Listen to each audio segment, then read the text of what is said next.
Welcome to the Creating Powerful Impact podcast, where we look at behind the scenes of why and how leaders are making an impact and how you can too. I'm Shay Wheat, the founder and CEO of Grace and Ease Productions and the host of Creating Powerful Impact podcast. We support 6, 7, and 8-figure speakers, coaches, and expert thought leaders in creating powerful and profitable live and virtual live events. Our clients have made over $25 million in revenue, gained over 3,700 new clients, and changed the lives of over 29,000 attendees with events as few as 50 people and over 4,000 in attendance. So stick around to the end of the show where we'll reveal how you can be a next guest in just 15 to 20 minutes. Let's go. Welcome back. Today I have an amazing person to share with you.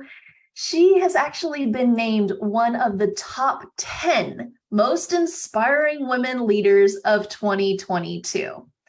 Tabitha Scott helps companies maximize their human resources through connection, direction, and purpose so that they can be ready to solve complex business problems. Because all businesses have problems.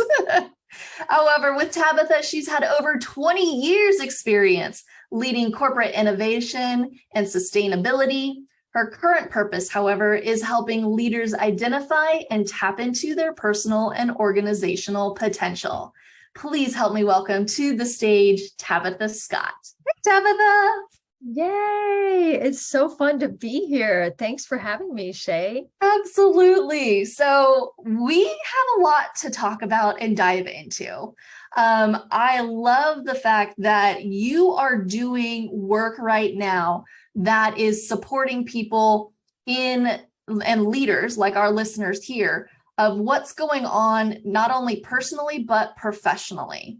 And I know one of the big buzzwords that's going around right now is people are feeling burnt out and they're feeling out of whack and out of balance. Why do you think that people are having these feelings? Like, what's coming up? Why are they being burnt out right now?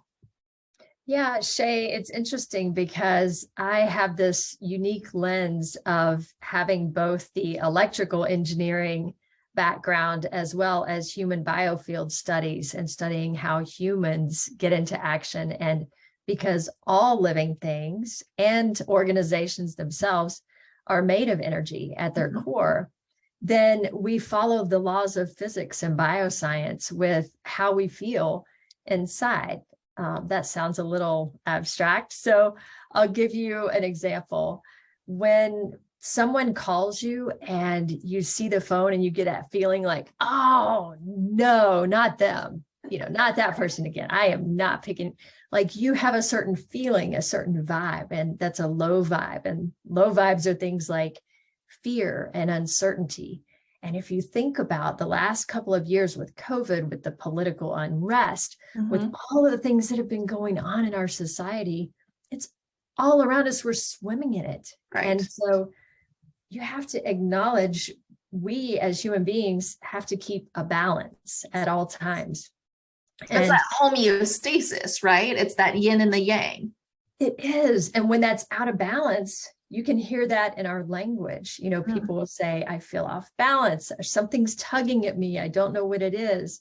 And eventually that leads to burnout if you don't replenish those stores. And it's really interesting how in our language, it's prolific that we are made of energy. If you think about work, I'm spun up today. We're in sync. We're in resonance. This company is going through a transformation, being transformed, burnout, ignited, catalyst, it's throughout all of our language. And what is the symbol for a great idea that comes over your head? It's a light bulb. It's a light bulb. It's like, bing. Yes. And so energy, it's all throughout our language. And so acknowledging that and realizing like the second law of thermodynamics, for example, says our high vibe, our heat, in our body, if we're around colder things, lower vibes, it will take from us if you don't protect yourself. So it's like you're a nice hot cup of mocha, you know, and then somebody that's negative comes in and they're like this ice cube in your nice warm cup, and it pulls from you. And so you have to learn techniques to manage that, how to keep your balance and homeostasis, like you were saying. Exactly. So that's a great way to take a look at it, is like you can be this energy, this light bulb, this beacon, and what's attracted to it. Maybe some lower energies are like, ooh, bright light, let's go towards the bright light. And they essentially try and drain some of that energy so they can fill themselves up. Versus, like one of my clients says, is, fill yourself and serve from your overflow. If you don't know how to serve from your overflow, you're constantly serving from your own cup versus the saucer. So how can people do that so they don't feel off balance, right? Is that what you're saying as well? Is you have to keep that energy, that flow going within yourself, so then you're not burning out and giving everything away. You absolutely do. And there are a number of ways to protect yourself, a number of techniques. One of them, I worked with the ER group here locally in Nashville during COVID. And one of the techniques that I gave them is to use a shield, like an invisible shield. And the reason you want to use a shield, people oftentimes in toxic cultures, they will put up a barrier, which is different. If you put up a barrier, people can't get in to help you, and you can't let your light out to help them. And so take a shield, just like a warrior. You can put it up when you need it and deflect all that negativity and all that fear and uncertainty, and put it away when you're done, so that you can interact with love. Oh, I love that. I think I've also heard it more of like putting a bubble around you, like an imaginary bubble. It's like just bubble up and give it a job where it's like, okay, love can come through, but anything of a negative or lower energy bounces off of it, right? Yes. And back and forth, and you can give and pass the love through the bubble. So, okay.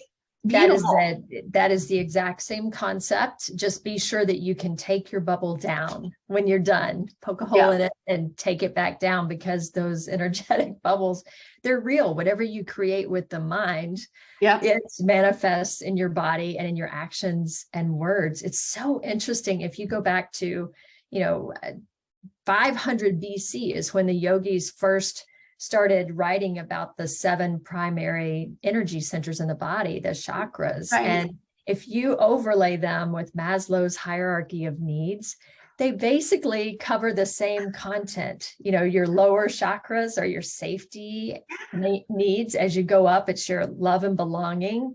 And then when you get to the top, it's about self-actualization. You can even overlay Google Aristotle's recent study from recent years about successful teams.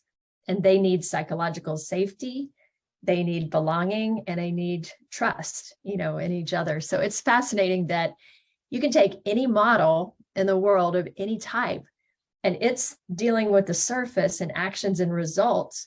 Our emotions are also results. So human design and psychology gets into a little bit deeper layer. But guess what's at the core? It's our energy. And so keeping positive, more than negative, keeps you from burnout.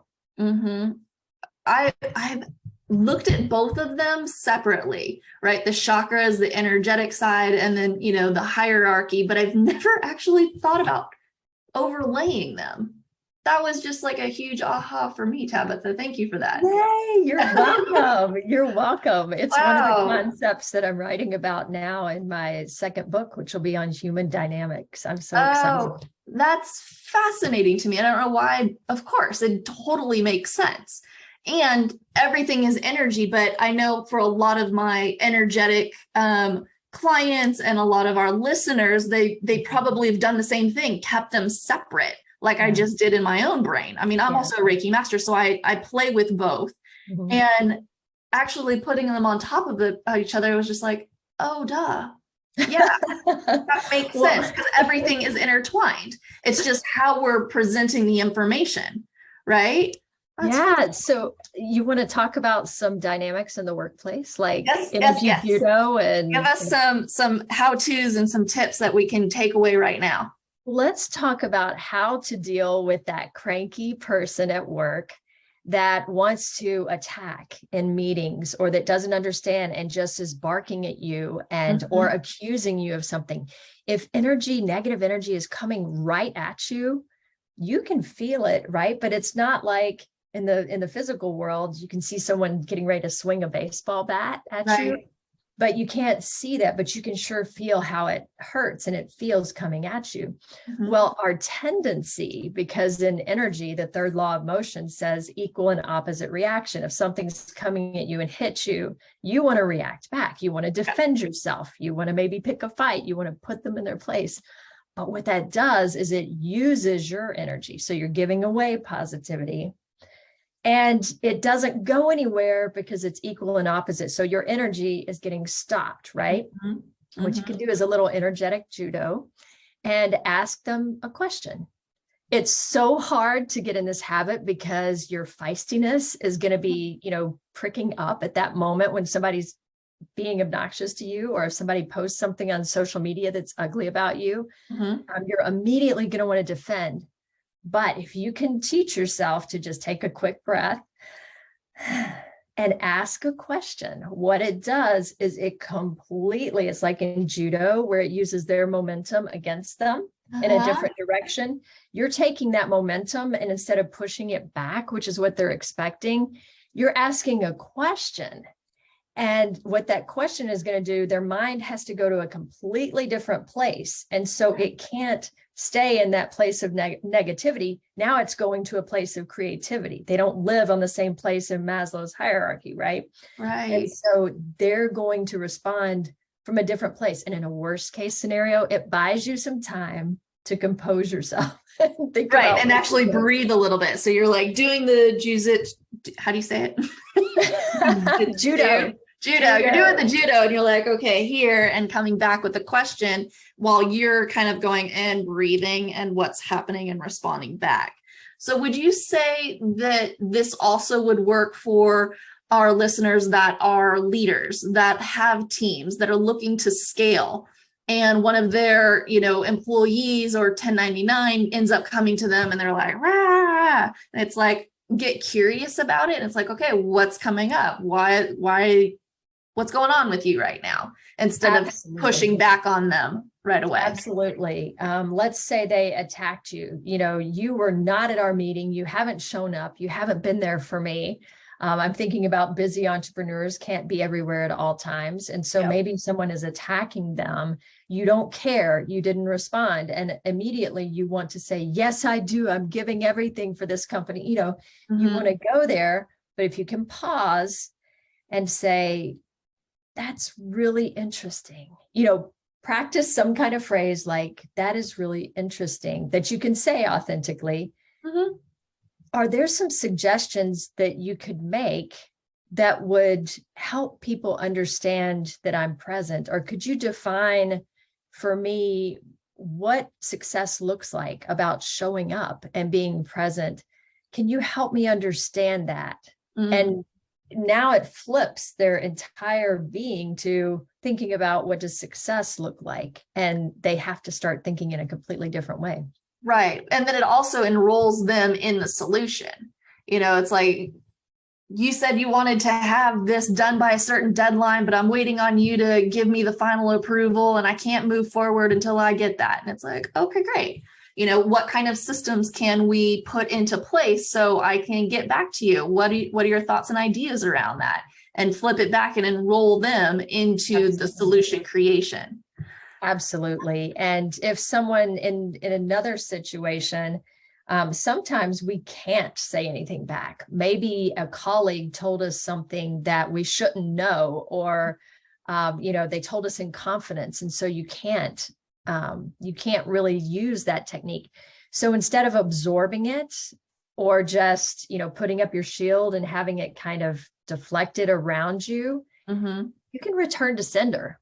Just like in the mailbox, if you don't want it, you have your shield or your bubble, and you fill it with your own light and positivity.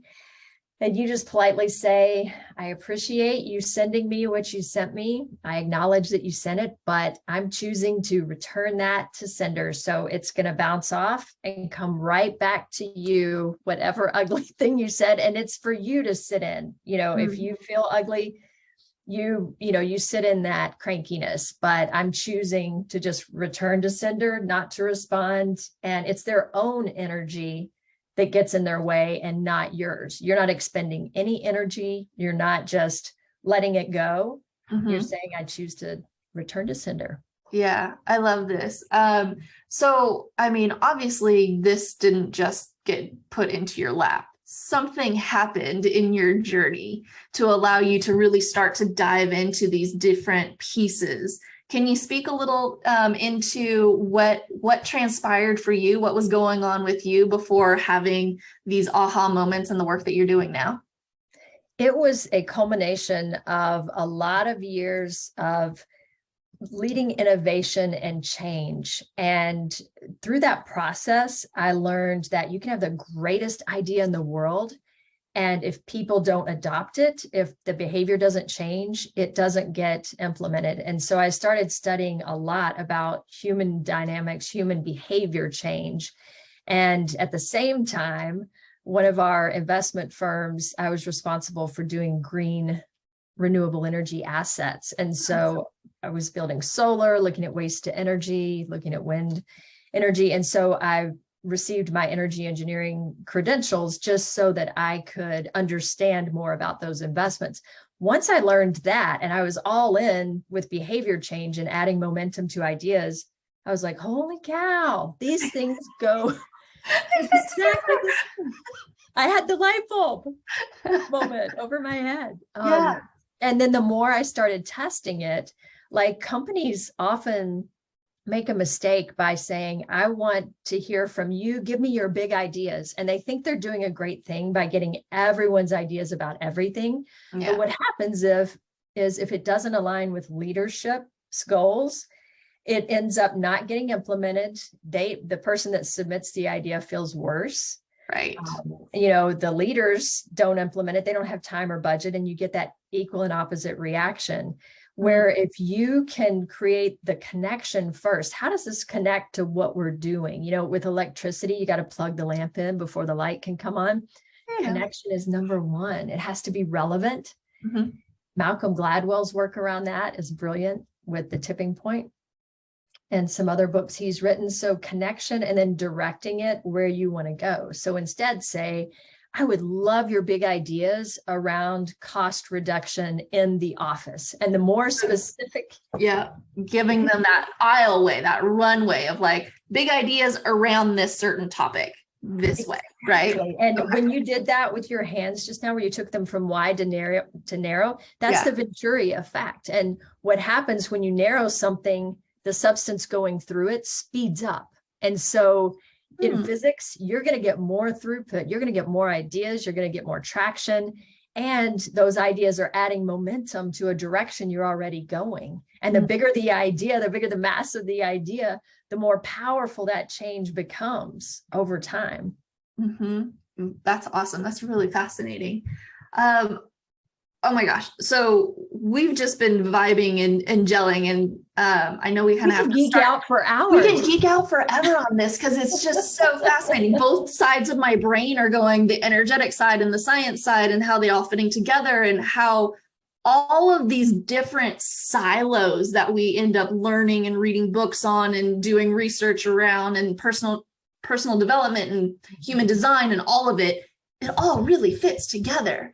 And it sounds like, you are really taking all of it and putting it together in bite-sized pieces for your clients, and really sorting it out so that it's like, okay, let's dive in and go with that momentum.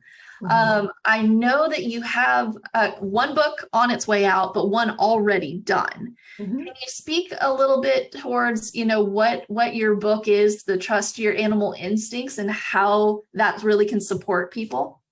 I would love to. So Trust Your Animal Instincts, Recharge Your Life, Ignite Your Power was written because I myself reached a pinnacle of burnout in 2016, left my nice executive job and gave away most of my stuff, changed my name, lived in the jungles of Costa Rica for 3 months, and reconnected with nature and myself. And so while I had that logical understanding of how energy worked and how to get change, as a perfectionist who allowed people to should on me for a good deal of my life. And what I mean by that is you should be the perfect mom. You should be skinny. You should not be too pretty or people won't take you seriously. You should be progressive with energy and climate, but nobody believes in climate change. So all of these shoulds from society, and I allowed them to should all over me for a long time. Yes. So the book is about stepping back into my own power and adding the 4-letter F word to that, which was feel. Not what you all were thinking, was it? Not what you're thinking. But for feel, business, the F word is feel. Feel. And for business people, legit, like we are taught, especially women, don't show your emotions or they won't take you seriously. So the book is about, hey, you don't have to be scientific or spiritual. It's scientific and spiritual. You don't have to be. That's a writer downer, everybody. That's a writer downer. Oh my gosh. Yeah. Keep going, Tabitha. Sorry. Yeah. Aha moments all over the place. Like you don't have to be one or the other of anything. We are all made of this equalized energy. It's the great democratizer, right? And so we have the capability to be anything in the world we want to be. There is no or in the middle of the adjectives you choose to describe yourself with and step into. You put an and in there if you want to, and you just keep adding more ands and the descriptions of how you want to be and how you're showing up. And that's okay. So that's what the book is about. Yeah. It's about tuning in to the messages, in my case, from animals around me. And there you have it. There's everything from an owl to scorpions to snakes, cardinals, all sorts of animals that gave me different messages because I was listening and trying to understand what messages they were sending. Yeah. And then I love that you've taken those messages and those ahas and put it into an opportunity where we can all learn through you. I've always looked at it as if I can learn through your mistakes, I don't have to go through your mistakes. I can pick up where you are now and keep moving forward. And then somebody else can learn from me and what's going on in my new mistakes. Definitely the passion behind it was, I don't want any other female. I was raised in an extremely conservative home, very, very myopic, and the way that we were taught the world should be. And then having experienced it as a global executive and really studied other methods and other religions and things, I just learned that there's so much love and there's so many different ways that people experience that. And everyone should have the opportunity to decide how they can stay positive, which is, what are those things you love doing? You find yourself humming subconsciously or singing subconsciously, getting goosebumps, and do more of them. It's as simple as that. It's not like a crazy mad scientist formula. It's just do more of the things you love. Oh, I love it. Thank you so much, Tabitha. I've had so many aha moments in our short time together. But if people are really interested in taking a look at, okay, how do I get the book? What's the best way for them to go about picking that up? Yeah, they can go to Amazon or any online retailer and just search for Tabitha A. Scott or Trust Your Animal Instincts, and they can check out that first book. You can also just Google Tabitha Scott and Forbes, and they can read about my series on human dynamics that's underway right now. I love it. I love it. I love it. Beautiful. Tabitha, you've been a pleasure to connect with. We're not going to end this conversation. I've got lots more questions for you, but that's all the time we have for today. Maybe we'll see about bringing you back when the new book comes out, because I'm excited about what you're going to be divulging and getting into on the human dynamics side and how that, fits into leadership and people scaling and moving through that piece of the next level. But thank you so much for your time today. Greatly appreciate you. And I look forward to seeing the next book when it comes out very soon. Yay. Thank you, Shay. I love what you're doing. And thanks to all your listeners. We'll see y'all next time. Thank you so much for listening to the Creating Powerful Impact podcast. If you are a successful coach, speaker, author, or thought leader who would like to be on this program, simply visit creatingpowerfulimpact.com/guest. If you are someone who got something out of this interview, would you please do me a favor and share this episode on social media? Just do a quick screenshot with your phone and text it to a friend or post it on your socials. Also, if you know somebody that would be a great guest, tag them on social media to let them know about the show and include the hashtag Creating Powerful Impact. I love seeing all of your posts and great guest selections. We are regularly putting out new episodes and content. To make sure you don't miss any episodes, go ahead and subscribe. Your thumbs up, ratings, and reviews go a long way to help promote the show, and they really mean a lot to me and my team. Want to know more about us? Head on over to our website, graceandeaseproductions.com, or follow me on LinkedIn, Facebook, or Instagram. Just look for Grace and Ease Productions on your favorite platform. Thanks for listening. We'll see you next time.